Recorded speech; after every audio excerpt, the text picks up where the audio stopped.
Bismillahirrahmanirrahim. Assalamualaikum warahmatullahi wabarakatuh. Innal hamdalillah nahmaduhu wa nasta'inuhu wa nastaghfiruh wa na'udzu billahi min shururi anfusina wa min sayyiati a'malina. Man yahdihillahu fala mudhillalah wa may yudlil fala hadiyalah. Wa ashhadu an la ilaha illallah wahdahu la syarika lah wa ashhadu anna Muhammadan abduhu wa rasuluhu amma ba'du. Akhwati fillah rahimani wa rahimakunallah. Alhamdulillah, kita senantiasa bersyukur kepada Allah Subhanahu wa taala atas berbagai limpahan kenikmatan yang Allah anugerahkan kepada kita. Kita bersyukur kepada Allah Subhanahu wa taala kita masih diberikan usia untuk bisa melakukan amalan-amalan kebaikan untuk bekal bertemu dengan Allah Azza wa Jalla. Akhwati fillah rahimani wa rahimakunallah. Ingatlah bahwasannya dunia ini pada saatnya akan dihancurkan oleh Allah Subhanahu wa taala. Pada saatnya akan terjadi hari kiamat besar yang akan menghancurkan seluruh jagat raya. Kiamat yang besar itu tidak akan pernah terjadi kecuali diawali dengan tanda-tandanya. Dan tanda-tanda kiamat terbagi dua. Ada tanda-tanda kecil dan ada tanda-tanda besar.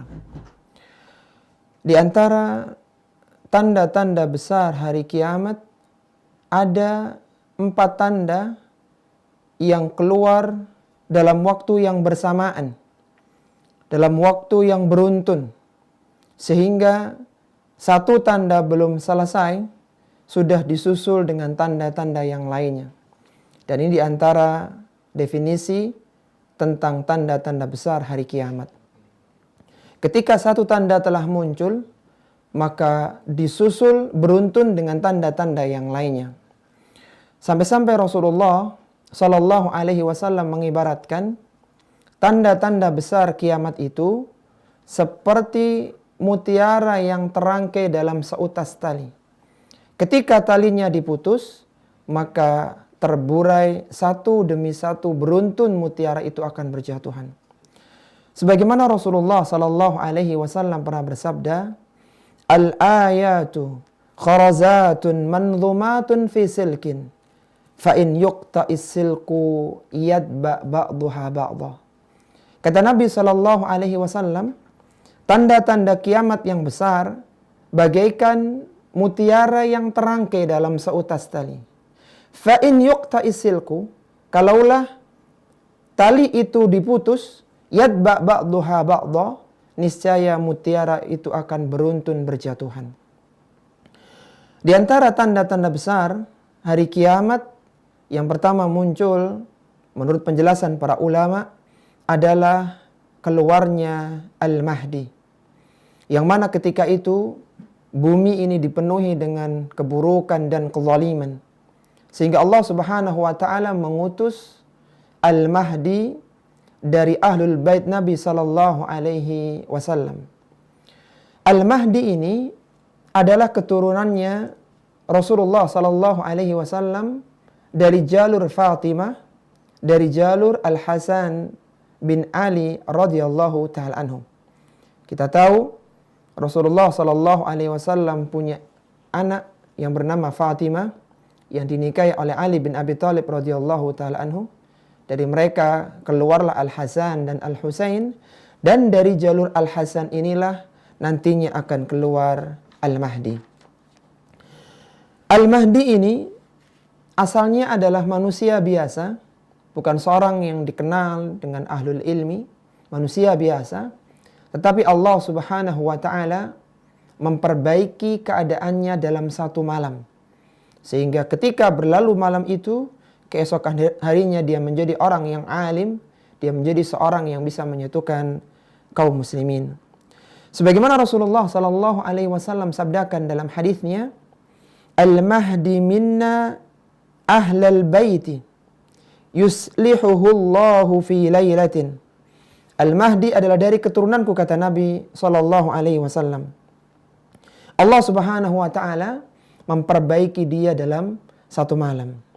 Kata Al-Hafidz Ibnu Katsir rahimahullahu taala bahwa yang dimaksud Allah Subhanahu wa taala memperbaikinya dalam satu malam adalah Allah Subhanahu wa taala menerima taubatnya, memberikan ilham kepadanya, membimbing dia yang sebelumnya dia bukan orang yang dikenal dengan orang-orang yang berilmu dan baik. Supaya kita tidak tertipu dengan Al-Mahdi yang lainnya, Rasulullah Sallallahu Alaihi Wasallam menyebutkan ciri-cirinya, bahwasanya Al-Mahdi itu dahinya lebar dan hidungnya mancung. Ciri-cirinya sekali lagi, Al-Mahdi itu dahinya lebar dan hidungnya mancung. Dan Al-Mahdi ini namanya sama dengan nama Nabi Sallallahu Alaihi Wasallam. Dan nama bapaknya sama dengan nama bapak Nabi Sallallahu Alaihi Wasallam. Itu nama beliau adalah Muhammad bin Abdullah atau Ahmad bin Abdullah. Tentang ciri Al-Mahdi ini, Rasulullah Sallallahu Alaihi Wasallam menyebutkan, Al-Mahdi minni ajlal jabhah. Al-Mahdi adalah dari keturunanku, kata Nabi, yang dia dahinya lebar, aknal anfi, yang hidungnya mancung, yamla'ul arda qistan wa adlan, dia akan memenuhi bumi dengan kedamaian dan keadilan, kama muli'at juran wa zulman, sebagaimana sebelum dia diutus, sebelum dia dipilih menjadi Al-Mahdi, bumi dipenuhi dengan keburukan dan kezaliman. Wa yamliku sab'a sinin, dia akan berkuasa memimpin di bumi ini selama 7 tahun lamanya. Ketika Al-Mahdi nanti memimpin dunia, maka bumi akan menjadi bumi yang mengeluarkan perbendaharaannya, binatang ternak banyak, hujan turun dengan demikian lebatnya. Artinya bumi dipenuhi dengan kedamaian dan keadilan. Sebagaimana Rasulullah sallallahu alaihi wasallam menyebutkan, yakhruju fi akhir ummatil mahdi, akan keluar di akhir umat ini Al-Mahdi. Yuskihillahul ghaitha, Allah akan turunkan hujan kepadanya. Wa tukhrijul arda nabataha, bumi akan mengeluarkan tanaman-tanamannya. Wa yu'til mala sihahan, harta diperbanyak oleh Allah merata di mana-mana. Wa takthurul masyiyah, binatang ternak pun banyak. Wa ta'dhumul ummah, dan akan menyatukan umat ini menjadi mulia. Ya'ishu sab'an aw thamaniya yakni hijajin, dia akan berkuasa selama 7 atau 8 musim haji, 7 atau 8 tahun. Jadi kalau kita ditanya, Al-Mahdi kita tadi siapa namanya? Siapa? Akhwati fillah rahimani wa rahimakunallah. Muhammad bin Abdullah atau Ahmad bin Abdullah. Berapa lama dia tadi berkuasa di bumi ini? Berapa lama? Muhammad atau Abdullah.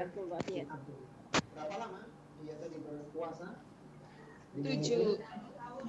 Iya, selama 7 tahun ya. Selama 7 tahun. Dari jalur mana? Dari jalur keturunan siapa Al-Mahdi ini? 7. Iya, selama 7 tahun ya. Selama 7 tahun. Dari jalur mana? Dari jalur keturunan siapa Al-Mahdi ini? Rasulullah sallallahu alaihi wasallam. Iya, dari keturunan Fatimah, dari jalurnya Al-Hasan bin Ali radhiyallahu taala anhum. Ketika Al-Mahdi ini sudah diutus oleh Allah Subhanahu wa taala di muka bumi ini, maka saat itulah Allah Subhanahu wa taala mengeluarkan Dajjal. Dan Dajjal ini sudah ada sejak zaman Nabi sallallahu alaihi wasallam, sebagaimana dikisahkan dalam hadis An-Nawas bin Sam'an. Itu kisahnya Tamim Ad-Dari yang terdampar di sebuah pulau. Dajjal ini adalah fitnah bagi manusia yang paling besar Tidak ada fitnah bagi manusia di penduduk bumi ini yang lebih besar yang dikeluarkan oleh Allah Subhanahu wa taala bagi manusia sebagai ujian kecuali fitnah Dajjal. Sebagaimana Rasulullah sallallahu alaihi wasallam menyebutkan, "Ma baina khalqi Adam ila qiyamis sa'ati khalqun akbaru minad Dajjal." Kata Nabi sallallahu alaihi wasallam, di antara penciptaan Nabi Adam dengan terjadinya hari kiamat, tidak ada kejadian besar bagi manusia kecuali keluarnya Al-Masih Dajjal. Al-Masih Dajjal ini dikeluarkan oleh Allah Subhanahu wa taala dengan mendapatkan gelar Al-Masih. Dajjal ini punya gelar namanya Al-Masih. Dan nanti tidak ada yang bisa membunuh Al-Masih Dajjal kecuali Al-Masih Isa bin Maryam. Harus sama-sama memiliki gelar Al-Masih. Apa hikmah atau apa alasan Al-Masih Dajjal ini mendapatkan gelar Al-Masih? Kata Imam An-Nawawi rahimahullahu ta'ala, ada dua alasan kenapa Dajjal ini mendapatkan gelar Al-Masih. Yang pertama, dikatakan Al-Masih karena mamsuhul ain. Masih itu dari tiga kata, dari tiga huruf, mim, sin, dan ha. Dari tiga itulah terbangun kata mamsuh. Dajjal dikatakan Al-Masih karena mamsuhul ain. Karena mata kanannya itu terhapus. Dia buta mata kanannya. Ini alasan yang pertama. Kemudian alasan yang kedua, kenapa Dajjal dikatakan Al-Masih? Karena mashul ardi. Dia akan berjalan mengelilingi bumi selama 40 hari. Jadi kalau kita ditanya, kenapa Dajjal ini mendapatkan gelar Al-Masih tadi? Apa alasannya tadi?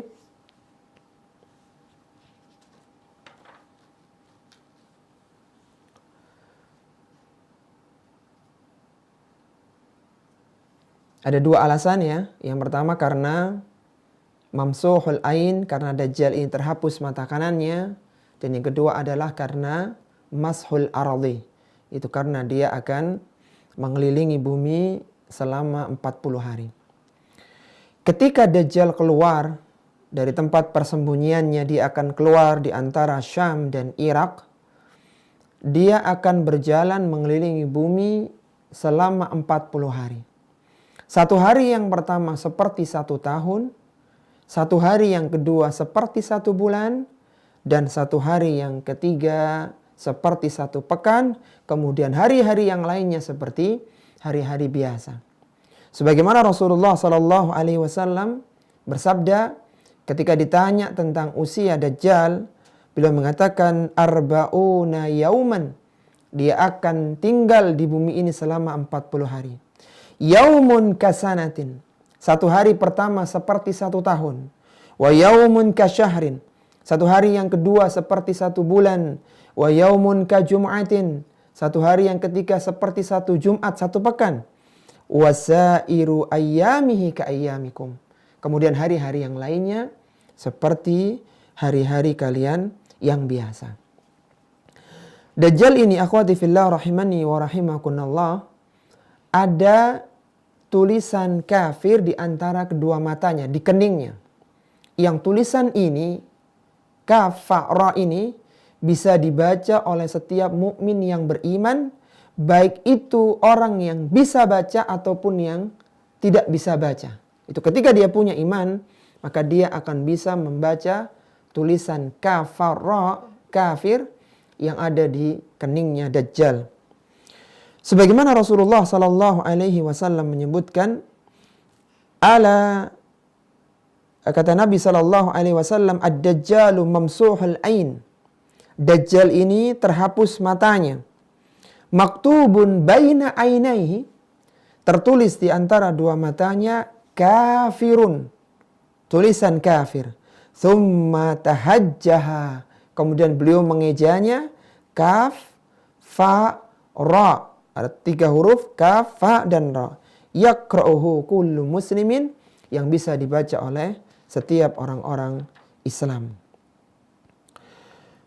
Akhwati fillah rahmani wa rahimakunallah, yang menjadi pengikut Dajjal, mayoritas pengikut Dajjal itu terbagi menjadi dua kubu. Yang pertama adalah Yahudi Asbahan, dan yang kedua adalah kaum wanita. Hati-hati para wanita, karena Nabi mengabarkan bahwasanya pengikut Dajjal terbanyak adalah dari Yahudi Asbahan, dan yang kedua adalah dari kaum wanita. Rasulullah SAW menyebutkan, yadba'ud Dajjal min Yahudi Asbahan sab'una alfan alaihimut tayalisah. Yang menjadi pengikut Dajjal terbanyak adalah orang-orang Yahudi Asbahan sebanyak 70.000 yang mereka ini memakai jubah yang tebal dan bergaris. Ini kelompok pengikut Dajjal yang pertama. Adapun yang kedua, yang menjadi pengikut Dajjal adalah para wanita.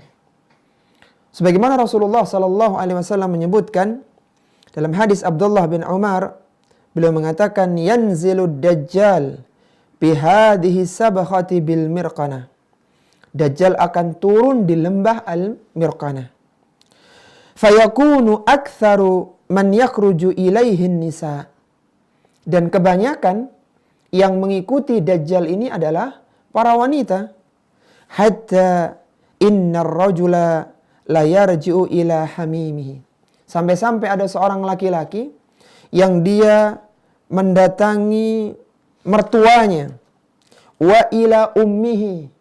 Dia mendatangi ibunya. Wa ila ibnatihi. Dia datangi anak perempuannya. Wa ukhtihi. Dia datangi saudari perempuannya. Wa ammatihi. Dia datangi bibinya. Untuk apa laki-laki ini mendatangi wanita-wanita di kalangan kerabatnya ini? Fayuthikuha ribatan makhafata an takhruja ilaihi. Orang ini takut wanita-wanita di kalangan keluarganya ini menjadi orang-orang yang akan mengikuti Dajjal. Jadi kalau kita ditanya siapa yang akan menjadi pengikut Dajjal menurut sabda Nabi SAW, siapa yang pertama? Yang pertama orang-orang Yahudi. Yahudi Asbahan. Ahsan. Asbahan. Naam. Yang kedua? Para wanita. Para wanita. Taib. Karena para wanita ini menjadi pengikut terbanyak ya menurut sabda Nabi SAW, maka ada 4 kiat ya agar kita tidak terkena fitnah Dajjal. Ini dicatat dan diamalkan ini 4 kiat ini. Kiat yang pertama supaya selamat dari fitnah Dajjal adalah bersegera mengisi sisa usia kita dengan memperbanyak amal saleh. Pumpung Dajjal belum keluar, isilah hari-hari kita ini dengan melakukan amalan-amalan saleh. Karena ketika Dajjal sudah keluar, maka berat untuk melakukan amalan kebaikan. Rasulullah SAW mengingatkan, badiru bil a'mali sittan. Bersegeralah kalian beramal sebelum keluarnya 6 tanda. Yang pertama, tulu asyamsi min maghribiha. Sebelum terbitnya matahari dari tempat terbenamnya. Awid dukhan, sebelum keluarnya asap. Awid dajjal, sebelum keluarnya dajjal. Awid dabbah, sebelum keluarnya dabbah. Aw khasata ahadikum, aw amral amah. Sebelum kalian meninggal dunia dan sebelum kalian terjadi kiamat di negeri kalian, di bumi kalian. Ini yang pertama. Itu memperbanyak amal-amal saleh, amalan-amalan kebaikan yang dibangun di atas sunnah Nabi SAW dan keikhlasan. Kemudian yang kedua, kiat untuk berlindung dari fitnah Dajjal, terutama bagi para wanita, adalah membaca doa perlindungan dari fitnah Dajjal yang dibaca setelah tasyahud akhir sebelum salam. Doa yang kita sudah hafal bersama ya. Allahumma inni a'udzubika min adzabi jahannam wa min adzabil qabri wa min fitnatil mahya wal mamat wa min syarri fitnatil masihid dajjal. Coba kita baca bersama-sama. Akhwati fillah rahimani wa rahimakunallah, doa ini. Allahumma inni a'udzubika min adzabi jahannam wa min adzabil qabri wa min fitnatil mahya wal mamat, wa min syarri fitnatil masihid dajjal. Ini cara yang kedua, cara selamat dari fitnah dajjal. Silakan dibaca di dalam setiap sholat sebelum salam. Kemudian yang ketiga adalah menghafal 10 ayat dari surat Al-Kahfi. Baik itu di bagian depannya atau 10 ayat di bagian belakang yang biasa kita baca pada malam Jumat atau pada hari Jumat. Rasulullah sallallahu alaihi wasallam bersabda, "Man hafidha asyra ayatin min awwali suratil kahfi, usima min fitnatid dajjal." Barang siapa yang menghafal 10 ayat pertama di surat Al-Kahfi, niscaya dia akan dijaga dari fitnah dajjal. Dalam riwayat yang lainnya disebutkan, "Man hafidha min khawatimi suratil kahfi." Barang siapa yang menghafal 10 ayat terakhir dari surat Al-Kahfi. Taib, sudah berapa tips tadi? Kiat selamat dari fitnah dajjal? 3. Sudah 3. Yang pertama apa? Memperbanyak amal soleh. Memperbanyak amalan saleh. Yang kedua? Membaca doa fitnah dajjal setelah sholat. Membaca doa perlindungan dari dajjal ketika sholat sebelum salam. Ya, di dalam sholat ya. Taib, kemudian yang ketiga? Menghafal ayat surat Al-Kahfi. Menghafal Ayat pertama. 10 ayat surat Al-Kahfi yang pertama dan bagian yang terakhirnya. Ahsan. Taib, kemudian yang keempat ya. Kiat yang keempat, yang terakhir. Yang ingin selamat dari fitnah dajjal dan memiliki kemampuan, silakan hijrah berpindah ke Makkah atau ke Madinah. Karena semua bumi ini akan diinjak oleh dajjal kecuali 2 kota tersebut, 2 kota suci itu. Sebagaimana Rasulullah sallallahu alaihi wasallam bersabda, "Laisa min baladin illa sayata'uhu dajjal." Tidaklah ada negeri pun kecuali akan diinjak oleh dajjal, illa Makkah wal Madinah, kecuali Makkah dan Madinah. Jadi kalau ada punya kemampuan, punya harta, silakan investasi tanah atau rumah di Makkah atau di Madinah, karena itu adalah tempat selamat dari fitnah dajjal. Kemudian akhwati fillah rahimani wa rahimakunallah, ketika Al-Mahdi masih ada, dajjal sudah keluar, dan dajjal ini banyak membuat kerusakan di muka bumi ini, maka saat yang bersamaan Allah Subhanahu wa taala menurunkan Nabi Isa alaihi salatu wassalam. Nabi Isa ini diturunkan oleh Allah Subhanahu wa taala di Menara Putih di Damaskus di Syam, diturunkan oleh malaikat. Dia berpegangan di antara 2 helai sayap malaikat. Nabi Isa alaihissalatu wassalam ini rambutnya panjang. Ketika beliau menunduk, kepalanya menunduk, maka turunlah rambutnya. Dan ketika beliau mengangkatnya, maka berjatuhanlah keringatnya. Dan Nabi Isa ini baunya sangat harum sekali. Nabi Isa, bau harumnya akan dicium oleh manusia. Dan jarak harumnya bau Nabi Isa ini, aroma Nabi Isa ini sudah tercium sejauh pandangan matanya. Dimanapun dia melihat, sejauh itu maka orang di sana akan mencium bau harumnya Nabi Isa alaihi salatu wassalam. Dan Nabi Isa ini diturunkan oleh Allah Subhanahu wa taala dalam misi yang besar, yaitu misi untuk membunuh Al-Masihid Dajjal. Dan beliau alaihi salatu wassalam, Nabi Isa ini mendapatkan gelar Al-Masih juga. Siapa yang masih ingat kenapa Dajjal mendapatkan gelar Al-Masih tadi?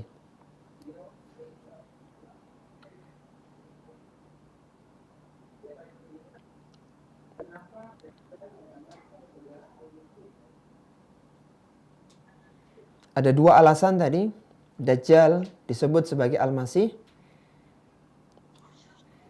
Apa yang pertama? Matanya masuk. Matanya terhapus yang kanan. Ahsan. Kemudian alasan yang kedua apa? Terhapus, sama satunya apa tadi? 40 hari mengelilingi 40 hari keliling. Dia akan mengelilingi bumi selama 40 hari. Iya. Kemudian Al-Masih untuk Isa, kan tidak ada yang bisa membunuh Al-Masih Dajjal kecuali harus yang setingkat dengan Al-Masih itu. Sehingga Nabi Isa pun mendapatkan gelar Al-Masih. Tapi berbeda Al-Masih untuk Dajjal dengan Al-Masih untuk Isa bin Maryam alaihi salatu wassalam. Al-Masih, gelar Al-Masih diberikan kepada Nabi Isa karena dua alasan juga. Yang pertama, karena telapak kaki Nabi Isa itu masah ya. Jadi halus, tidak ada lekukannya. Itu alasan yang pertama kata Imam An-Nawawi rahimahullahu ta'ala. Dikatakan Al-Masih untuk Nabi Isa karena Nabi Isa ini tidak ada lekukan di kakinya. Kakinya mulus. Kemudian alasan yang kedua, dikatakan Al-Masih karena Nabi Isa punya mukjizat.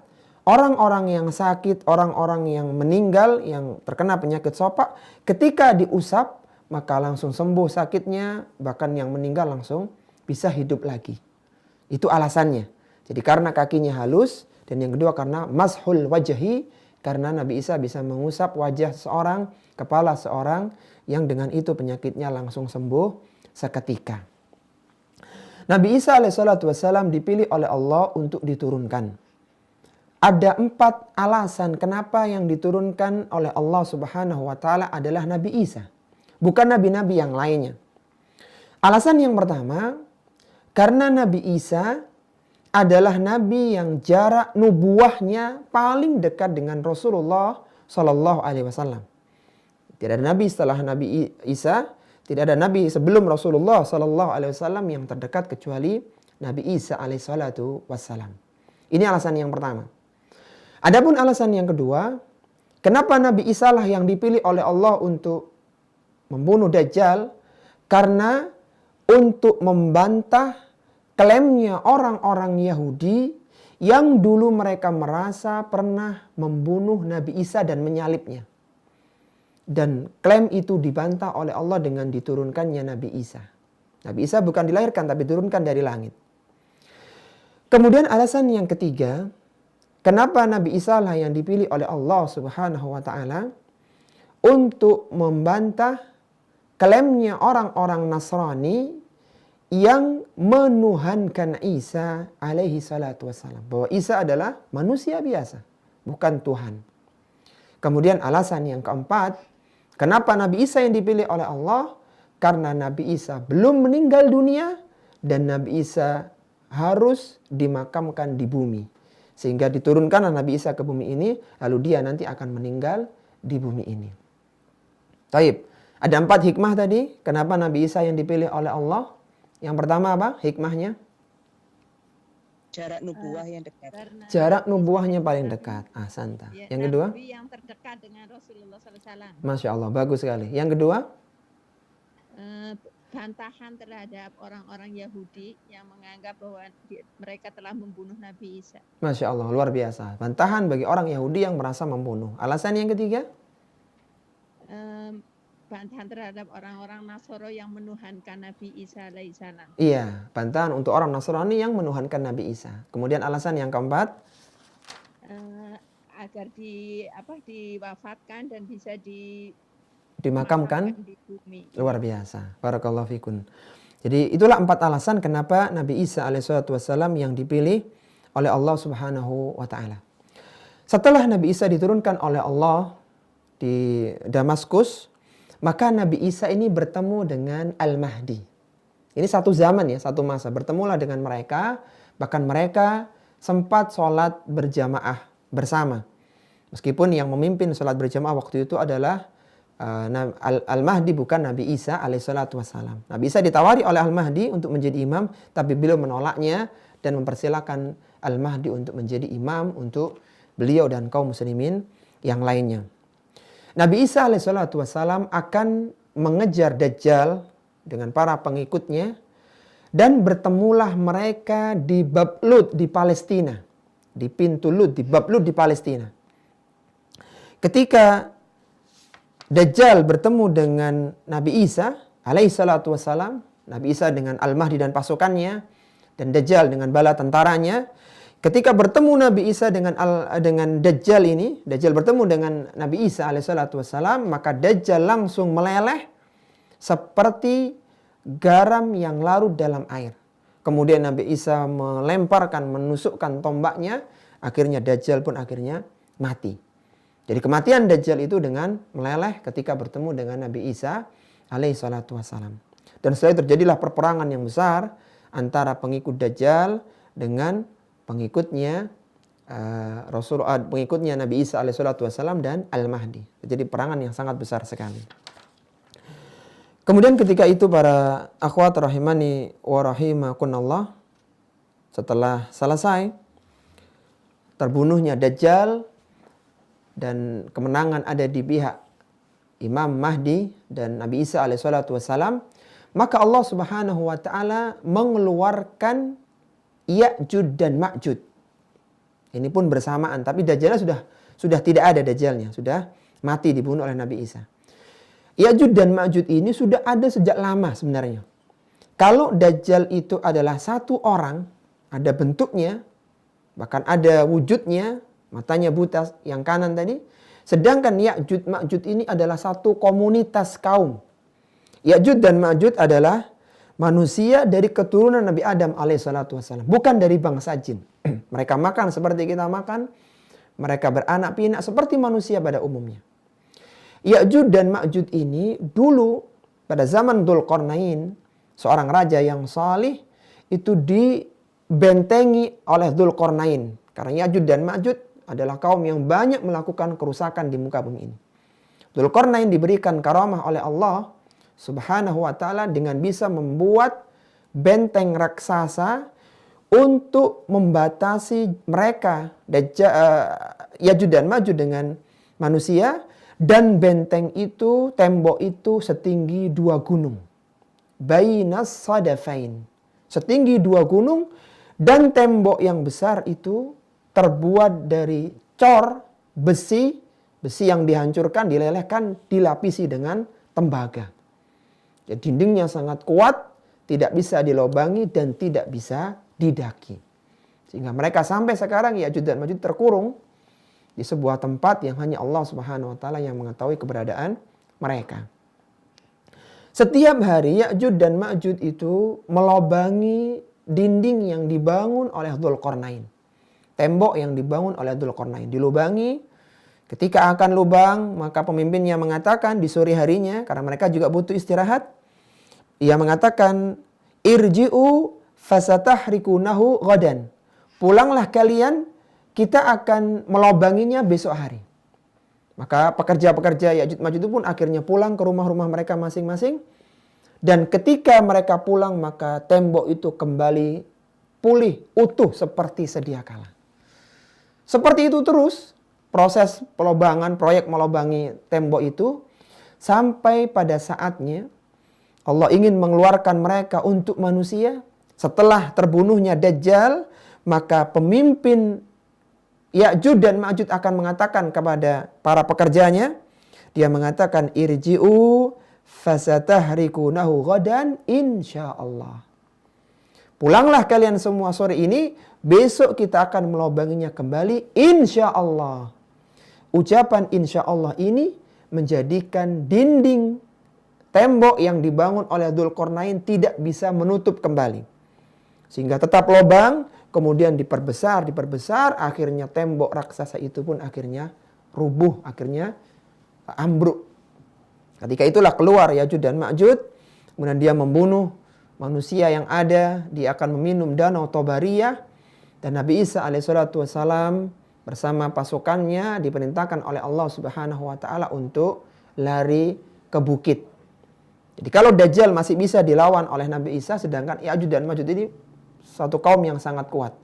Bahkan disebutkan dalam sebuah riwayat, mereka setelah membunuh manusia yang ada di bumi, mereka melemparkan panah-panah ke langit karena ingin membunuh para malaikat yang ada di langit. Kemudian Allah kembalikan panah-panah itu dengan darah, sehingga mereka pun makin sombong bahwa mereka telah berhasil membunuh para malaikat yang ada di langit. Padahal tidak, itu hanya dikembalikan oleh Allah dalam kondisi berlumuran darah.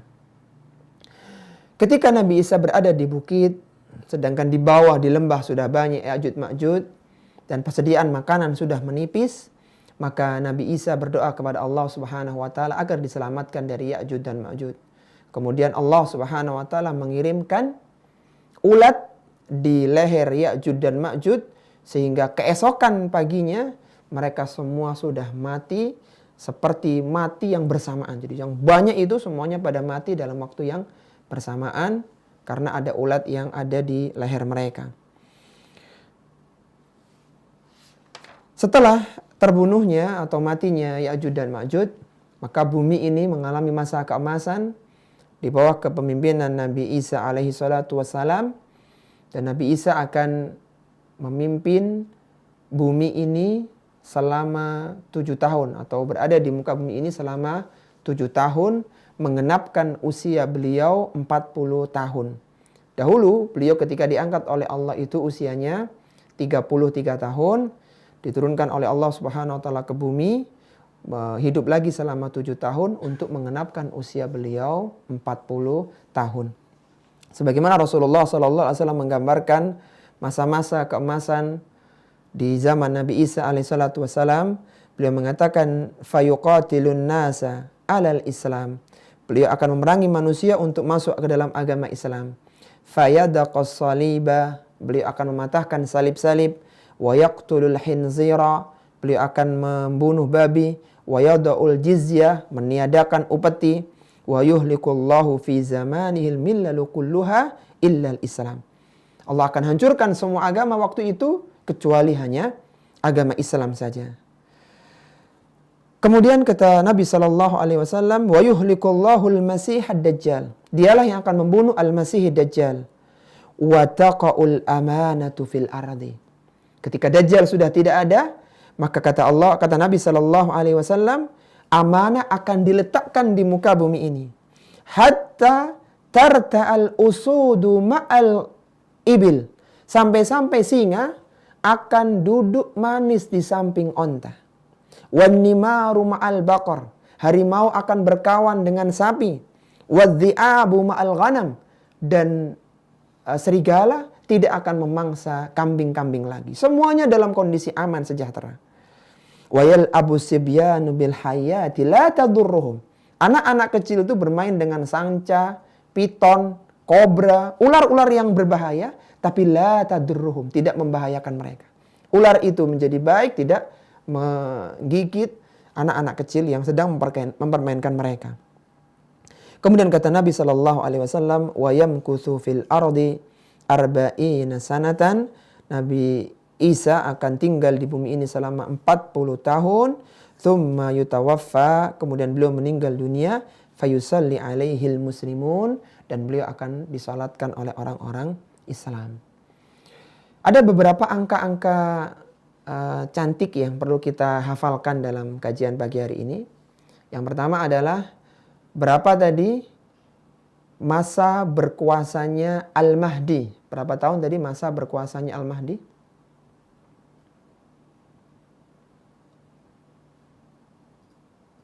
Ada berapa tahun? Akhwati fillah rahimani wa rahimakunallah. Al-Mahdi?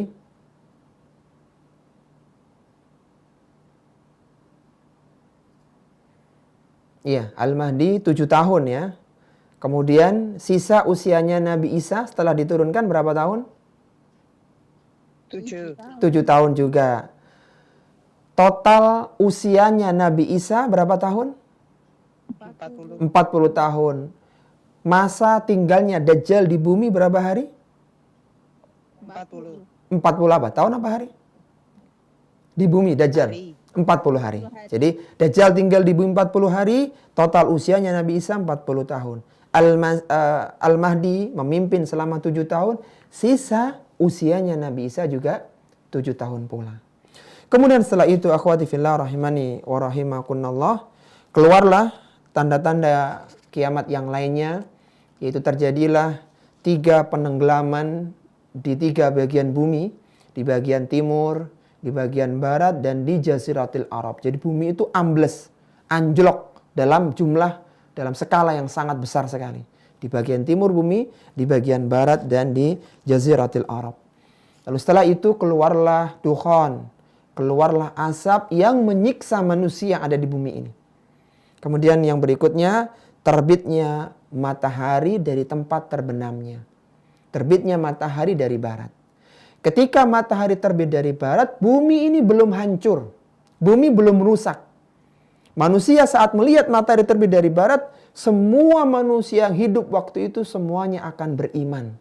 Tapi iman mereka tidak bermanfaat lagi. Sebagaimana disebutkan oleh Nabi SAW, La taqumus sa'ah hatta tatlu asy-syamsu min maghribiha. Tidak akan terjadi hari kiamat sampai terbitnya matahari dari tempat terbenamnya. Fa idza tala'at min maghribiha. Ketika matahari telah terbit dari tempat terbenamnya dari barat, amanan nasu kulluhum ajma'in. Semua manusia akan beriman. Amanan nasu kulluhum ajma'un. Semua manusia akan beriman waktu itu. Fa yauma idin la yanfa'u nafsan imanuha lam takun amanat min qablu aw kasabat fi imaniha khaira. Tapi sayang, keimanan waktu itu tidak lagi bermanfaat bagi orang yang belum beriman sebelum hari itu. Dan amalan kebaikan tidak bermanfaat sebelum orang mengamalkan sebelum hari itu. Jadi belum hancur dunianya ketika matahari terbit dari barat. Hanya saja manusia akan beriman ketika melihat matahari terbit dari barat. Bahkan disebutkan dalam sebuah riwayat, setelah terbitnya matahari dari barat, masih ada kehidupan di muka bumi ini selama 120 tahun lagi. Tapi hadis ini dilemahkan oleh sebagian ulama ahlul hadis, hadis yang tidak sampai kepada Nabi SAW. Kemudian yang berikutnya adalah keluarnya dabbah. Dabbah ini adalah makhluk yang keluar dari dalam bumi. Dia akan keluar dari bumi Makkah dan akan memberikan tanda bagi orang-orang yang beriman di wajah-wajah mereka, sedangkan bagi orang-orang kafir akan dicium di hidungnya. Sebagaimana Rasulullah bersabda, "Takhrujud dabbah fatusimun nasa ala kharatimihim." Akan keluarlah dabbah dari dalam bumi yang dia akan memberikan tanda di hidung-hidung orang-orang yang kafir. Kemudian yang terakhir, akan keluar api dari jurang Aden yang menggiring manusia ke Syam. Dan orang-orang yang tidak berjalan ke Syam, maka mereka akan termakan oleh api. Ketika manusia semua berkumpul di Syam, di sana, karena semua bumi sudah terbakar, maka setelah itu Allah Subhanahu wa Ta'ala memerintahkan malaikat Israfil, malaikat pemikul arsy Allah Subhanahu wa Ta'ala yang mulia, malaikat peniup sangkakala, untuk meniup sangkakalanya, sehingga terjadilah kiamat besar yang mewafatkan seluruh manusia yang ada di muka bumi ini. Ini akhwati fillah rahimani wa rahimakunallah. Bagaimana gambaran tragedi akhir zaman sebagaimana disebutkan oleh Nabi SAW. Sebelum kita akhiri, kalau ada hal yang ingin disampaikan, dipersilahkan. Wassallallahu ala nabiyyina Muhammadin wa ala alihi wa sahbihi wa sallama tasliman katsira.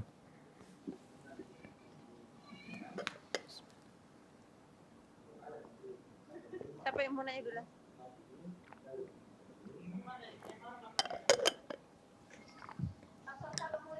Assalamualaikum Ustaz. Waalaikumsalam warahmatullahi wabarakatuh. Silahkan.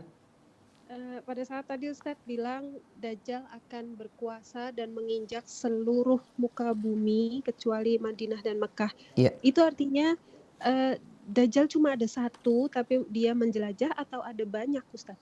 Iya. Jazakallah. Wa iyakun. Taib. Dajjal yang dimaksudkan dalam hadis-hadis Nabi SAW itu hanya satu ya. Dajjal yang terbesar yang sudah ada sebenarnya pada zaman Nabi SAW. Dajjal itu, waktu itu ada kisah yang sangat masyhur dalam hadis Muslim. Tamim Ad-Dari ini sedang berlayar di tengah lautan. Tamim Ad-Dari waktu itu masih beragama Nasrani. Kemudian dia terdamparlah di sebuah pulau dan di sana dia bertemu dengan makhluk yang rambutnya sangat lebat ya. Yang ketika ditanya siapa engkau, kata makhluk itu dia mengatakan ana jassasah. Aku adalah jassasah. Kemudian kalian, wahai orang-orang Arab, sudah ditunggu oleh makhluk yang ada di bangunan itu. Tamim Ad-Dari dan teman-temannya dengan 10 orang awaknya berangkatlah ke sebuah tempat dan di sana ada makhluk besar yang dirantai. Dan ketika terjadi dialog, maka ia mengaku bahwa dia adalah Dajjal. Kemudian sepulangnya dari berlayar 1 bulan itu terombang-ambing di tengah lautan, maka Tamim Ad-Dari pun menyatakan keislamannya kepada Nabi SAW. Jadi Dajjal itu ada bentuknya dan dia satu orang. Tapi dia diberikan kelebihan oleh Allah Subhanahu wa taala bisa menjelajahi dunia dalam 40 hari saja. Sangat cepat. Bahkan Dajjal ini bisa menghidupkan orang yang mati. Tapi sebenarnya bukan menghidupkan, dia bekerja sama dengan jin. Yang jin itu merubah wujudnya menjadi orang yang telah meninggal dunia. Sampai-sampai ada kisah seorang anak yang menangis di kuburan, kemudian datang Dajjal. Dia menawarkan, apakah kalau aku menghidupkan bapak dan ibumu, engkau akan beriman kepadaku bahwa aku adalah Tuhanmu. Kemudian Dajjal memerintahkan jin untuk merubah bentuknya seperti bapak dan ibunya. Sehingga seperti hidup lagi bapak dan ibunya tersebut. Jadi sekali lagi Dajjal itu satu orang, tapi dia diberikan banyak kelebihan. Dan dia adalah fitnah yang terbesar bagi umat manusia di akhir zaman. Waliyadzubillah. Taib, silahkan yang lainnya. Assalamualaikum warahmatullahi wabarakatuh, Ustaz. Waalaikumsalam warahmatullahi wabarakatuh. Silahkan. Ada titipan pertanyaan yang di luar tema, boleh Ustaz? Silahkan. Ada saudara kita baru nggak lama meninggal, jadi ini pertanyaannya tentang masa iddah. Iya. Masa iddah itu hikmahnya apa, Ustaz? Dan yang kedua ini apa namanya? Kalau istri punya anak ditinggal mati sama suami, Iya. apakah benar itu sebaiknya kalau dia itu tidak kawin lagi karena dia akan dijamin masuk surga membesarkan anak yatim? Iya. Taib. Jazakallahu khairan. Wa iyakun. Taib, ada pertanyaan, apa hikmah adanya iddah, masa iddah di dalam Islam ya?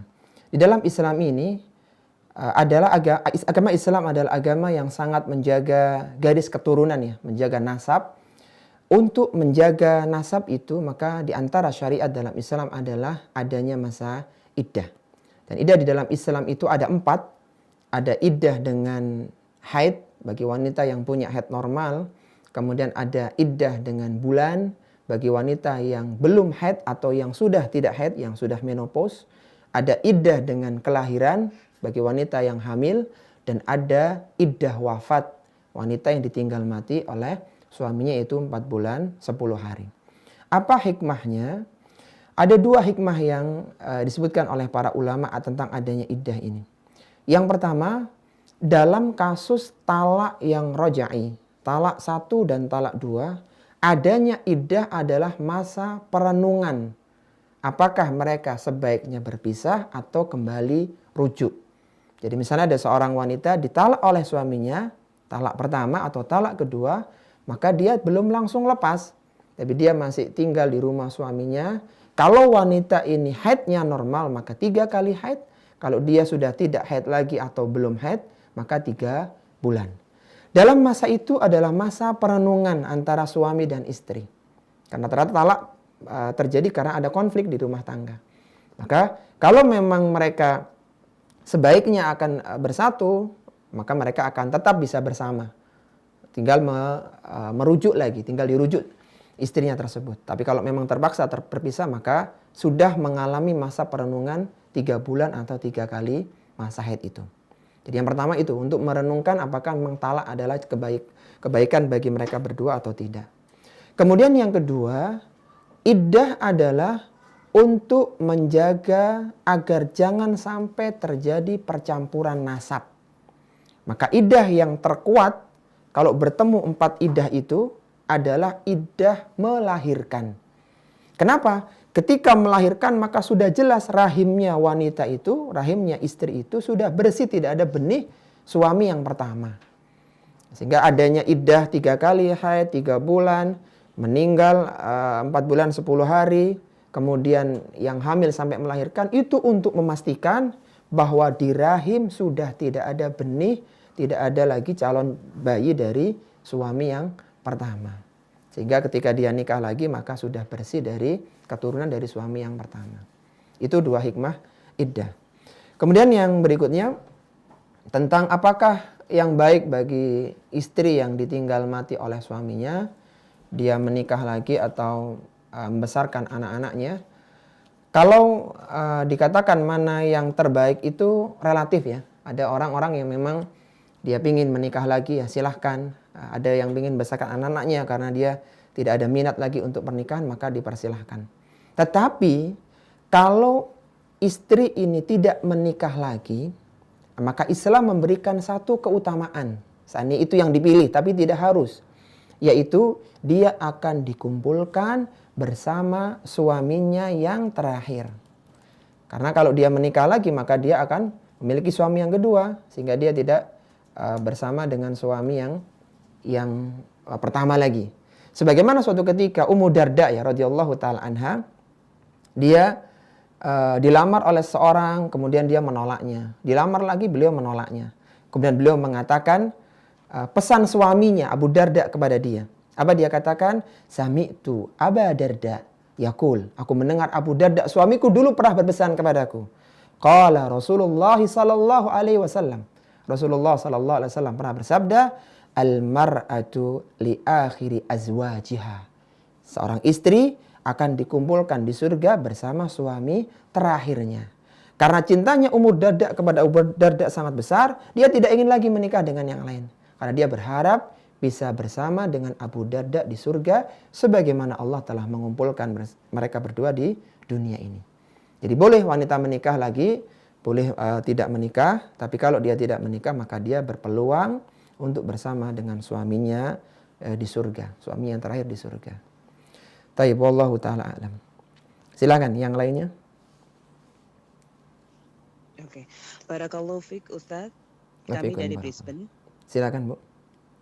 Iya, tadi Ustadz sebutkan bahwa Nabi Isa itu adalah mempunyai rambut yang panjang.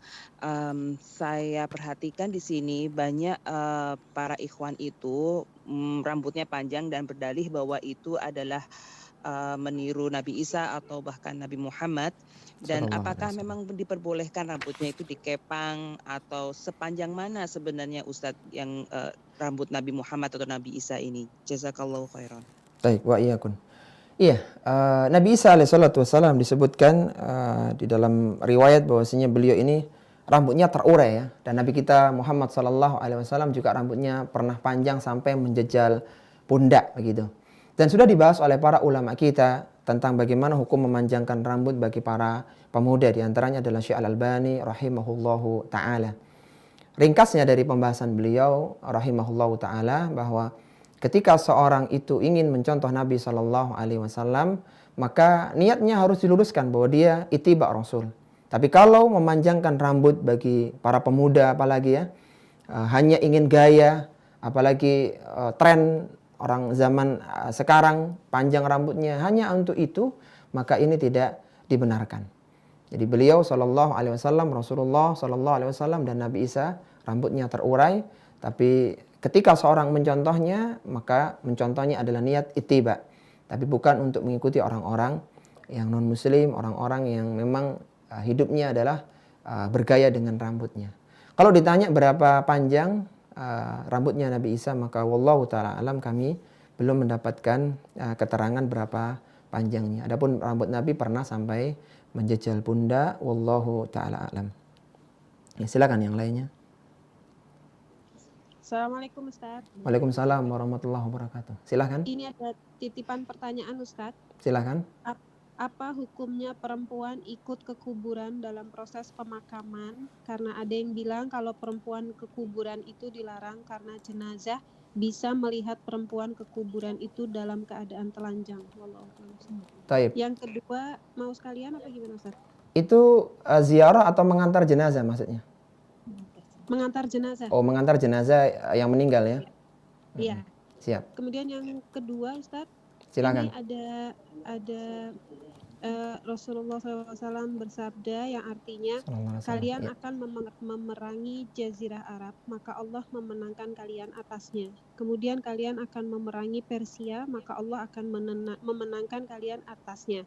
Kemudian kalian akan memerangi bangsa Romawi, Allah pun memenangkan kalian atasnya. Setelah kalian akan memerangi Dajjal dan Allah memenangkan kalian. Pertanyaannya, siapakah Romawi yang disebutkan oleh Rasulullah SAW?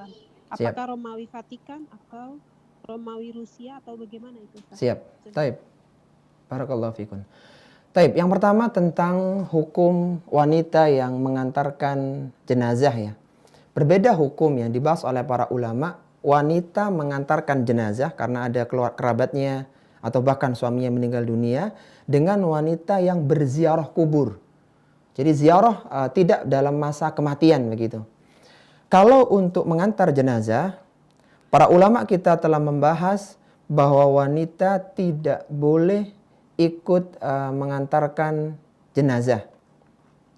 Karena kelemahan mereka, khawatirnya mereka nanti akan menangis ketika di kuburan dan yang seterusnya, maka wanita tidak boleh ikut mengantarkan jenazah. Adapun ziarah kubur ya, meskipun terjadi khilaf di kalangan para ulama, tapi ketika kita kumpulkan dalil-dalil mereka, maka yang terlarang ziarah kubur bagi wanita adalah bagi wanita yang sering berziarah kubur. Tapi kalau dia jarang, maka tetap diperbolehkan di dalam Islam ini. Sebagaimana diriwayatkan dari Abu Hurairah radhiyallahu taala anhu, bahwa Rasulullah sallallahu alaihi wasallam pernah bersabda, anna Rasulullah sallallahu alaihi wasallam la'ana zawaratil kubur. Sesungguhnya Rasulullah sallallahu alaihi wasallam melaknat wanita-wanita yang zawaratil kubur, yang sering berziarah kubur. Kata Imam Al-Qurtubi rahimahullahu taala, beliau mengatakan laknat yang disebutkan dalam hadis ini adalah untuk para wanita yang sering berziarah kubur. Karena lafadznya adalah sighah mubalahah, zawarat, dengan tasydid. Artinya sering mereka melakukan ziarah. Tapi ketika tidak sering maka diperbolehkan. Di antaranya adalah hadis dari seorang tabi'in, Abdullah ibnu Abi Mulaikah ya, yang pernah bertemu dengan Ummul Mukminin Aisyah radhiyallahu taala anha. Dia mengatakan, anna Aisyah radhiyallahu taala anha akbalat dzata yaumin minal maqabir. Suatu ketika tabi'in ini, Ibnu Abi Mulaikah ini bertemu dengan Aisyah radhiyallahu taala anha yang baru pulang dari pekuburan. Fakultu laha, maka bertanyalah Ibnu Abi Mulaikah kepada Aisyah, ya ummal mu'minina, min aina akbalati? Dari mana engkau datang? Qalat, dia mengatakan, min qabri akhi Abdurrahman. Aku baru pulang dari kuburan saudaraku yaitu Abdurrahman, saudaranya Aisyah radhiyallahu taala anha. Fakultu laha, maka Ibnu Abi Mulaikah bertanya kepadanya, alaysa kana Rasulullah sallallahu alaihi wasallam naha an ziyaratil kubur? Bukankah Rasulullah sallallahu alaihi wasallam melarang untuk ziarah kubur? Qala na'am. Kata Aisyah, iya. Naha thumma amara bi ziyaratiha. Dulu beliau melarangnya, tapi sekarang atau ketika sudah kondisinya sudah aman dari fitnah, maka beliau memperbolehkan untuk menziarahinya. Jadi diperbolehkan untuk ziarah, adapun untuk mengantar di kuburan maka sebaiknya tidak. Baik, kemudian pertanyaan yang kedua adalah tentang siapakah Romawi yang dimaksudkan oleh Nabi Shallallahu Alaihi Wasallam. Allah Ta'ala alam, sepanjang yang kami ketahui dengan keterbatasan ilmu, Romawi yang dimaksudkan adalah Romawi yang berkuasa pada zaman Nabi SAW yang ditaklukkan oleh para sahabat sebagaimana yang digambarkan oleh Nabi dalam perang Khandaq, yaitu ketika Nabi SAW diminta oleh para sahabat untuk menghancurkan batu, maka beliau memukul satu pukulan dan mengatakan bahwa beliau melihat perbendaraan orang-orang Romawi akan dikuasai oleh kaum muslimin, Persia dan Najasyi dan Habasyah. Dan semuanya terbukti, tapi bukan pada zaman Nabi, yaitu pada zaman Khulafaur Rasyidin. Wallahu ta'ala alam, itu yang kami fahami berdasarkan keterbatasan ilmu yang kita miliki. Baik, silakan yang lainnya. Itu tadi Ustadz yang Romawi, udah ya. Ini ada. Assalamualaikum Ustadz. Waalaikumsalam warahmatullahi wabarakatuh. Silakan. Ini berkaitan dengan surat Al-Kahfi Ustadz. Iya. Tadi itu ayat 1 sampai 10 itu sebagai pelindung dari Dajjal itu Ustadz. Dari fitnah Dajjal. Nah kalau itu kan kita untuk menghafalnya ya 1 sampai 10 ya Ustadz. Iya. Tapi kalau yang sunnah setiap Jumat itu apa 1 sampai 10 itu sudah sunnahnya atau memang harus satu ayat itu baru sunnahnya gitu Ustadz? Iya. Satu surat. Siap. Untuk yang hari Jumat ya. Kemudian Pak itu yang pertanyaan pertama. Kemudian yang kedua Ustadz, Samiri dalam kisah Nabi Musa itu apakah Samiri itu Dajjal, Ustaz? Gimana yang kedua? Samiri dalam kisah Nabi Nabi Musa. Oh ya. Apakah itu Dajjal? Apakah itu Dajjal? Siap. Taib. Baik, pertanyaan yang pertama, apakah membaca surat Al-Kahfi pada malam Jumat dan siang hari Jumat itu hanya 10 ayat yang pertama ataukah satu surat utuh? Sebagaimana disebutkan tadi, di antara kiat selamat dari Dajjal adalah menghafal 10 ayat pertama dan 10 ayat terakhir. Akhwati fillah rahimani wa rahimakunallah, berbeda. Ini dua hadis yang berbeda. Kalau tadi yang kita sampaikan dalam kajian yang sesi pertama tadi adalah seorang yang ingin selamat dari fitnah Dajjal, maka dia harus menghafal 10 ayat pertama dan 10 ayat terakhir dari surat Al-Kahfi. Kenapa kok dihafal? Karena ketika ketemu Dajjal orang sudah panik. Dia tidak mungkin lagi baca mushaf, nyari, tidak mungkin. Dia harus segera membentengi dirinya gimana segera selamat dan segera lari dari Dajjal. Makanya harus dihafal. Itu dalam kasus Dajjal. Adapun yang kedua, ada hadis yang lain di antara sunnah yang disebutkan oleh Nabi SAW dalam hadis Abu Sa'id Al-Khudri radhiyallahu taala anhu tentang sunnah membaca surat Al-Kahfi pada malam Jumat atau pada hari Jumatnya. Berapa yang dibaca? Satu surat utuh, bukan hanya 10 ayat saja. Sebagaimana Rasulullah SAW menyebutkan keutamaannya, man qara'a surat Al-Kahfi fi yaumil jumu'ati ada'a lahu min nuri ma bainal jum'atain. Kata Nabi SAW, barang siapa yang membaca surat Al-Kahfi pada hari Jumat, maka akan dipancarkan cahaya baginya di antara dua Jumat. Hadis ini adalah hadis yang sahih, diriwayatkan oleh Baihaqi dan disahihkan oleh Syekh Al-Albani rahimahullahu ta'ala. Jadi berbeda, hari Jumat satu surat, sedangkan dalam perlindungan Dajjal menghafal 10 ayat dari surat Al-Kahfi bagian awal maupun bagian akhirnya. Kemudian pertanyaan yang kedua, apakah Musa Samiri itu adalah Dajjal? Bukan, berbeda. Itu pada zaman Nabi Musa, sedangkan Dajjal ini makhluk yang lainnya. Dan disebutkan ciri-cirinya yang kita tadi bacakan, diantaranya buta mata kanannya, tertulis kafara. Dia juga memiliki gunung api ya, dan juga punya roti dan seterusnya. Ada banyak ujian-ujian yang disebutkan dalam nas-nas dalil yang tidak kita sampaikan secara detail tadi. Wallahu ta'ala alam. Silakan yang lainnya. Assalamualaikum, kami dari Kuala Lumpur, Ustadz. Masya Allah. Assalamualaikum warahmatullahi wabarakatuh. Silakan, Bu. Untuk kami yang saat ini sedang hidup merantau, bila suatu hari nanti suami kami meninggal dunia, mana yang terbaik? Apakah dikuburkan di lokasi terdekat tempat meninggalnya, atau boleh dikuburkan di Indonesia dengan proses yang agak lama?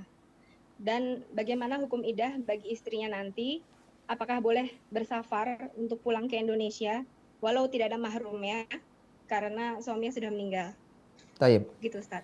Iya, taib, barakallahu fikun. Ada dua pertanyaan ya. Ketika seandainya suami meninggal dunia, maka apakah dimakamkan di negeri di luar negeri ya, atau di negeri tempat dia lahir ya? Secara umum manusia biasa berbeda dengan para nabi. Kalau para nabi, mereka dikuburkan di tempat mereka meninggal dunia. Ketika Rasulullah SAW meninggal di kamar Aisyah radhiyallahu taala anha, maka disitulah Rasulullah SAW dimakamkan, bukan di pekuburan baqi. Jadi di mana jasad itu meninggal, maka di tempat itulah para nabi dikuburkan. Dan para nabi, perbedaannya dengan manusia biasa, jasadnya tidak akan dimakan oleh tanah. Tidak akan dimakan oleh cacing-cacing tanah. Allah Subhanahu wa taala mengharamkan tanah untuk memakan jasadnya para nabi. Adapun manusia biasa seperti kita, maka boleh dimakamkan dimanapun. Tinggal dipertimbangkan kemaslahatannya. Kalau memang maslahat dimakamkan di Indonesia, karena di sini ada keluarga yang bisa melakukan ziarah nantinya dan seterusnya, maka itu utama. Tapi dipertimbangkan juga perjalanannya. Intinya boleh dimakamkan dimanapun, ambil maslahat yang paling banyak. Kemudian yang kedua, bagaimana mahram kalau wanita ini sudah tidak bersuami lagi. Artinya mahram yang menemani dia safar. Mahramnya ada banyak sebenarnya. Kalau wanita ini punya saudara laki-laki, maka saudaranya yang menjadi mahram. Kemudian kalau dia punya anak laki-laki, anak laki-lakinya menjadi mahram. Kalau dia punya bapak, maka bapaknya yang menjadi mahram. Mahram tidak hanya suami, tapi ada beberapa laki-laki dari kalangan kerabat yang bisa dijadikan sebagai mahram. Dan perjalanan yang membutuhkan mahram bagi wanita adalah perjalanan jauh, safar. Adapun ketika dia berada di negerinya, di kotanya, maka mengantar anak ke sekolah, berbelanja, tidak perlu diantar oleh mahramnya. Artinya tidak harus diantar oleh mahramnya. Yang dibutuhkan adalah ketika safar yang jauh. Wallahu ta'ala a'lam. Silakan yang lain kalau masih ada. Ya, ini Ustadz ada pertanyaan dari Jamaah Perth dan dari grup WA yang lainnya. Yang pertama, silakan. Siapakah Ar-Rum yang di dalam hadis di atas di mana umat Islam akan berdamai dengannya? Yang kedua, tolong dijelaskan anak buah Dajjal yang katanya sudah bermunculan. Jazakumullahu khairan. Taib. Iya. Yang kedua dulu ya, kita bahas bagaimana tentang pendapat yang mengatakan bahwa anak buah Dajjal itu sudah bermunculan. Dajjal itu disebutkan oleh banyak hadis-hadis Nabi SAW sebagai pendusta. Bahkan disebutkan oleh Nabi SAW akan muncul 30 orang yang Dajjal yang mereka semuanya mengaku menjadi Nabi. Sampai-sampai disebutkan oleh Nabi SAW dan para sahabat dan ditulis oleh para ahli sejarah munculnya nabi-nabi palsu seperti Musailamah al-Kadzab yang sempat bertemu dengan Nabi SAW dan juga nabi-nabi palsu yang lainnya. Kalau Dajjal yang dimaksudkan seperti ini, para nabi-nabi palsu yang mengaku sebagai nabi tapi tidak sebagai nabi, maka ada banyak. Bahkan menyebut 30 itu sebagian ulama menyatakan itu bukan merupakan batasan. Karena ada yang lain yang juga mengaku sebagai nabi. Tapi kalau yang dimaksudkan adalah Dajjal yang terbesar, yang merupakan fitnah besar bagi manusia, itu nanti baru muncul di akhir zaman. Dan ini tanda-tanda besar. Itu pesertanya, bala tentaranya, pengikutnya yang tadi kita sampaikan. Yang kebanyakan adalah dari orang-orang Yahudi Asbahan dan kebanyakan para wanita. Jadi kalau sekarang ada yang mengikut para pendusta-pendusta, maka itu Dajjal-Dajjal yang kecil, bukan Dajjal yang besar. Karena Dajjal yang besar belum keluar. Belum keluar. Dia tidak akan keluar kecuali setelah keluarnya Al-Mahdi. Dan setelah dia keluar, usianya hanya 40 hari. Hanya 40 hari dan akan dibunuh oleh Nabi Isa alaihi salatu wassalam. Jadi Dajjal ada dua. Ada Dajjal yang kecil, pendusta-pendusta kecil, dan ada Dajjal yang besar. Yang kita bahas itu yang terbesar tadi. Taib. Kemudian tentang Ar-Rum ya, wallahu ta'ala alam. Kami belum memiliki keilmuan tentang masalah itu. Silakan ditanyakan kepada asatidzah yang lainnya. Taib, silakan yang lainnya kalau masih ada. Assalamualaikum Ustaz. Waalaikumsalam warahmatullahi wabarakatuh. Silakan. Mana? Iya, Ustaz. Silakan. Enggak ada kan, Mak? Sebentar.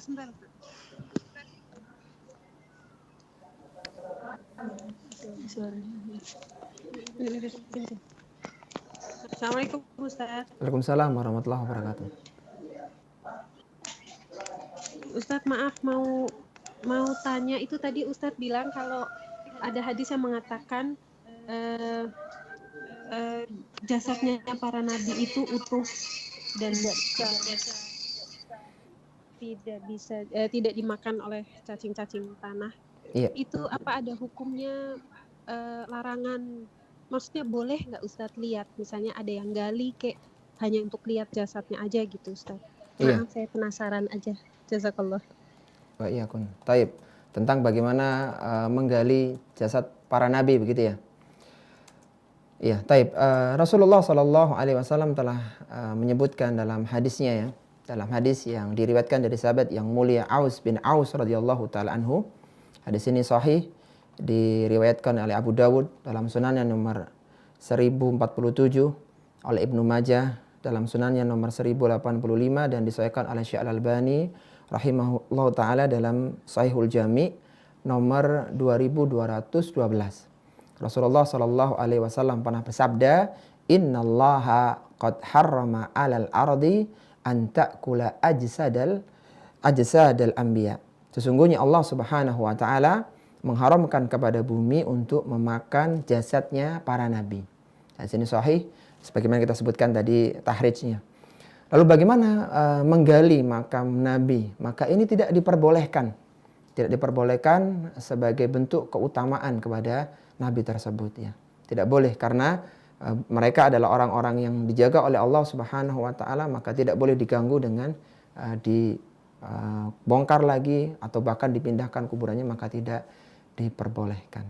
Tapi kita harus meyakini bahwa jasad mereka utuh, tidak pernah dimakan bumi sebagaimana disebutkan oleh Nabi dalam hadis-hadisnya yang mulia. Wallahu taala alam.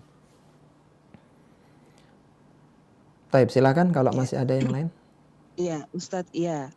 Mengenai tadi yang kalau manusia biasa itu mungkin bisa dikembalikan ke negeri asalnya, sekedar saya berbagi pengalamannya di sini, Ustadz. Jadi orang kalau sudah meninggal di sini dan diterbangkan ke luar negeri itu, prosesnya ternyata sangat menyeramkan.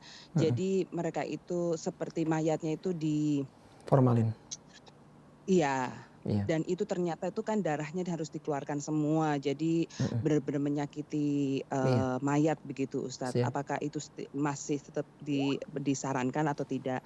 Dan yang kedua, pertanyaan titipan, bagaimana hukumnya suami istri yang sebenarnya mereka tidak bisa bersama dalam satu rumah, sudah seperti tidak suami istri, tapi demi kebaikan anak-anak mereka tetap bersama.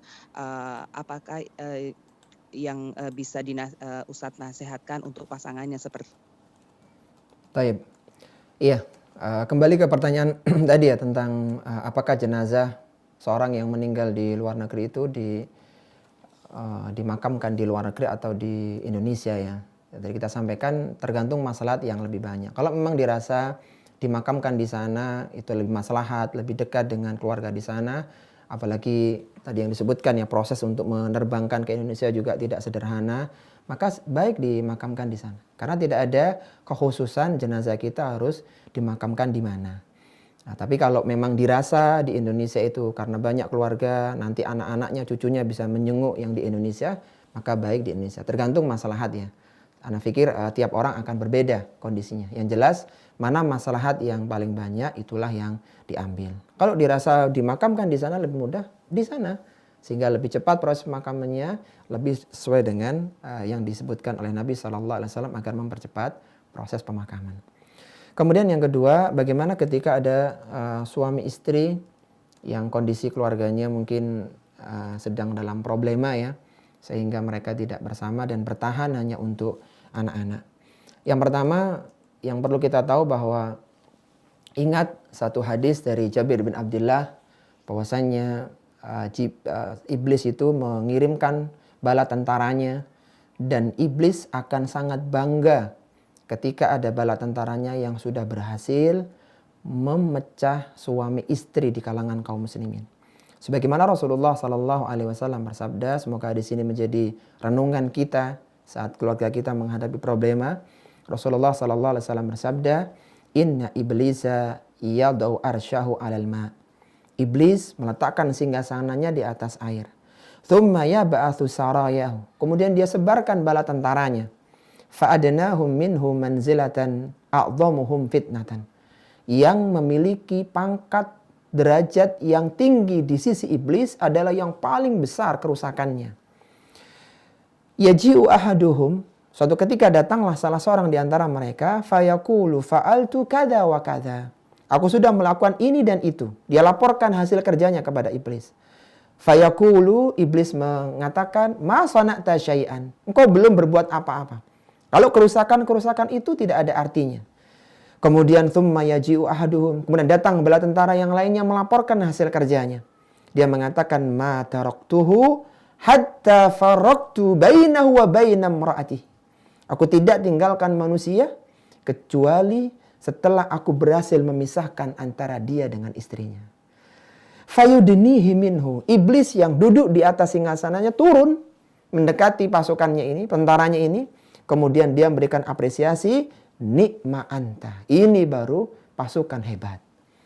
Jadi ingat bahwasanya talak adalah perkara yang paling ditunggu-tunggu oleh iblis. Karena dengan talak perceraian, maka seorang anak akan kehilangan keharmonisan rumah tangga. Dia tidak lagi mendapatkan keharmonisan rumah tangga bapak dan ibunya dan seterusnya. Maka kalau memang masih bisa dipertahankan, maka dipertahankan rumah tangga itu dan bersabar. Pernikahan itu tidak selamanya indah.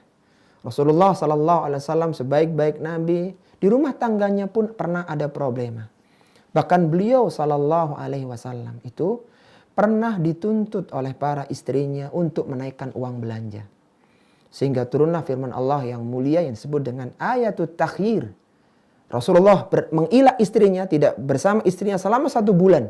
Karena tuntutan kenaikan uang belanja. Ini harga-harga sudah semakin mahal. Naikkan uang belanja kami. Rasulullah tidak memberikan komentar. Beliau menyendiri di tempat beliau. Kemudian selama 1 bulan. Lalu turunlah yang disebut dengan ayatut takhir. Kata Nabi SAW, beliau mengatakan kepada Aisyah, wahai Aisyah, aku akan bacakan 1 ayat kepadamu. Engkau jangan terburu-buru untuk memberikan jawaban sebelum engkau minta musyawarah kepada bapak dan ibumu. Abu Bakar dan Asma ibumu. Setelah engkau musyawarah baru engkau sampaikan apa keputusanmu. Kemudian dibacakanlah firman Allah dalam Al-Quran. Ya ayyuhan nabi, in kuntunna turidnal hayatad dunya wa zinataha. Fata'alayna ummatikunna wa usarrihkunna sarahan jamila. Wahai istri-istri Nabi, kalau kalian ini mengharapkan dunia dan perhiasannya, maka kami akan berikan dan kami akan ceraikan kalian dengan perceraian yang baik. Apa kata Aisyah radhiyallahu taala anha? Wahai Rasulullah, apakah untuk masalah seperti ini aku harus bermusyawarah dengan bapak dan ibuku? Tidak wahai Rasulullah, aku lebih memilih Allah dan Rasulnya. Yaitu beliau tetap bersabar dengan kondisi menjadi istri Nabi yang perekonomiannya sederhana. Dalam rumah tangga itu seperti itu, maka kita bersabar. Dan sabar kita ini diganjar oleh Allah Subhanahu wa taala dengan pahala yang besar. Kita berharap pahala yang besar dari Allah Subhanahu wa taala dengan bersabar di dalam mengarungi rumah tangga. Hanya dengan itu caranya. Sehingga apa kata Abu Dar atau Abu Darda ya ketika di malam pertama, dia mengatakan, wahai istriku, kalau aku marah maka pahamilah aku. Sehingga ketika engkau marah, aku pun akan memahamimu. Kalau tidak seperti ini, maka kita tidak akan pernah bersatu. Saling memahami, saling menyadari, dan saling memaafkan. Apa kata Allah Subhanahu wa taala? Ketika Allah Subhanahu wa taala menyebutkan bahwa di antara istri-istri orang yang beriman itu ada yang menjadi musuh. Allah Subhanahu wa taala berfirman dalam surat At-Taghabun, ya ayyuhalladzina amanu inna min azwajikum wa auladikum aduwwan lakum fahdharuhum. Wahai orang-orang yang beriman, sesungguhnya di antara istri-istri kalian ada yang dan anak-anak kalian ada yang menjadi musuh untuk kalian. Bagaimana solusinya? Disebutkan oleh Allah pada potongan ayat berikutnya, wa in ta'fu wa tasfahu wa taghfiru fa innallaha ghafurur rahim. Ketika kalian memaafkan mereka, tidak memarahi mereka, kalian didik mereka, bina mereka, ingat sesungguhnya Allah Subhanahu wa taala adalah Zat yang Maha Pengasih lagi Maha Pengampun. Saling memaafkan, saling melupakan. Sebagai menutup di pesan yang pagi yang sejuk ini, ingatlah seorang sahabat yang dikatakan oleh Nabi SAW sebagai sahabat ahlu surga. Abdullah bin Umar bermalam di rumahnya 3 hari. Dia tidak punya amalan apa-apa yang istimewa. Dia tidak bangun malam, biasa dia ibadahnya. Tetapi dikatakan oleh Nabi sebagai penghuni surga. Saat Abdullah bin Umar akan berpamitan, maka dia baru membuka kuncinya. Kenapa dia disebut oleh Nabi sebagai seorang yang dijamin surga oleh Nabi SAW. Yaitu dia mengatakan, tidaklah aku memejamkan mata di malam hari kecuali aku telah memaafkan orang-orang yang telah menyakitiku. Mungkin ini di antara kuncinya bagaimana mempertahankan rumah tangga, berlapang dada dalam kesalahan pasangan, kita saling memaafkan dan saling memperbaiki sampai dipertemukan oleh Allah kembali di surga yang abadi. Ini para akhwat rahimani wa rahimakumullah yang bisa kita bahas. Sudah cukup ya?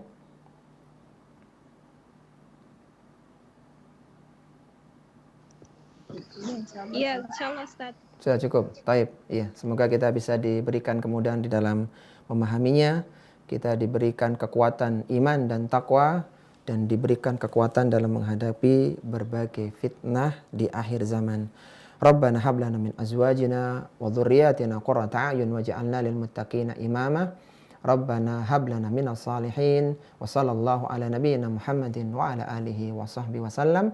Subhanakallahumma wa bihamdika asyhadu an la ilaha illa anta astaghfiruka wa atubu ilaik wa akhiru da'wana anil hamdulillahi rabbil alamin. Wassalamu alaikum warahmatullahi wabarakatuh.